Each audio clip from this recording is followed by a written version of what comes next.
Düşünsenize bir kelimenin tam 7 farklı anlamı olduğunu ve her birinin bir ulusun karakterini farklı açılardan tanımladığını. İşte bugün Türk kelimesinin bu şaşırtıcı yolculuğuna çıkıyoruz. Bu gerçekten ilginç bir bakış açısı. Peki bu farklı anlamların her biri nasıl ortaya çıkmış? Hmm.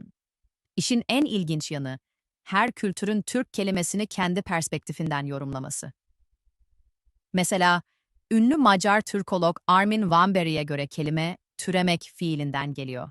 Yani çoğalmak ve üremek anlamında.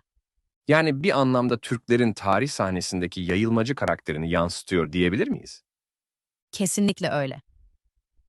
Ama işte burada Alman Türkolog Gerhard Doerfer bambaşka bir yorum getiriyor. Ona göre kelime devlete bağlı halk anlamına geliyor. Bu da Türklerin erken dönemlerden itibaren güçlü bir devlet geleneğine sahip olduklarını gösteriyor. Peki ya diğer kültürlerin yorumları? Özellikle komşu medeniyetlerin bakış açıları nasıl? İşte burada çok ilginç bir durum var. İran kaynakları güzel insan derken Çin kaynakları miğfer diyor. Düşünün, aynı toplum için bu kadar farklı yorumlar. Sizce bu iki yorum arasındaki tezat ne anlama geliyor? Bu tezat sanırım Türklerin o dönemdeki çok yönlü karakterini yansıtıyor. Hem savaşçı hem de estetik değerlere sahip bir toplum. Tam da öyle.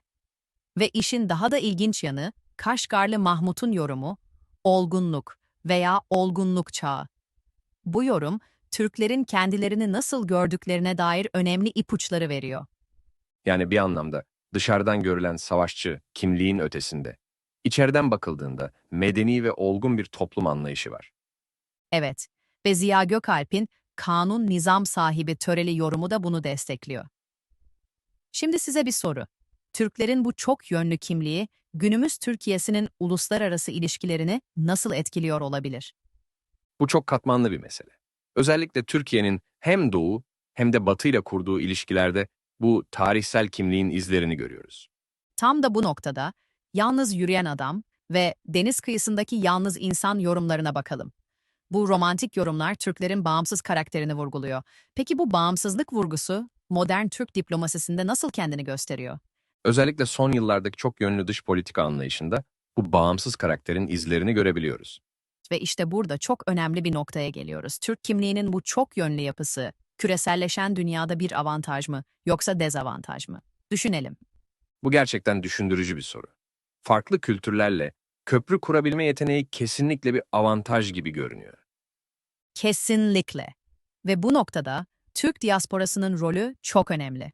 Düşünün, milyonlarca insan farklı ülkelerde bu çok yönlü kimliği yaşatıyor ve geliştiriyor.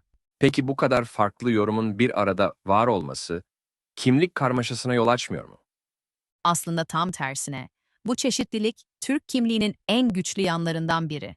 Farklı dönemlerde farklı koşullara uyum sağlayabilme yeteneği, tarihsel bir dayanıklılığın göstergesi. Bu açıdan bakıldığında tarihsel yorumların çeşitliliği bir zenginlik kaynağı olarak görülebilir. Evet, ve işte bugünkü sohbetimizin belki de en önemli çıkarımı bu. Bir kelimenin anlamındaki çeşitlilik, aslında bir medeniyetin zenginliğini ve derinliğini yansıtıyor. Türk kelimesinin bu çok yönlü anlamları, Türk kimliğinin de çok yönlü yapısını anlamamıza yardımcı oluyor. Bu gerçekten aydınlatıcı bir bakış açısı oldu. Tek bir kelimeden yola çıkarak bir medeniyetin tarihsel yolculuğunu anlayabildik. Ve belki de en önemlisi, bu tarihsel mirasın günümüze ve geleceğe olan etkilerini görebildik. Dinleyicilerimize bu ilginç yolculukta bize eşlik ettikleri için teşekkür ediyoruz. Evet, gelecek programda yeni konularla görüşmek üzere, hoşça kalın.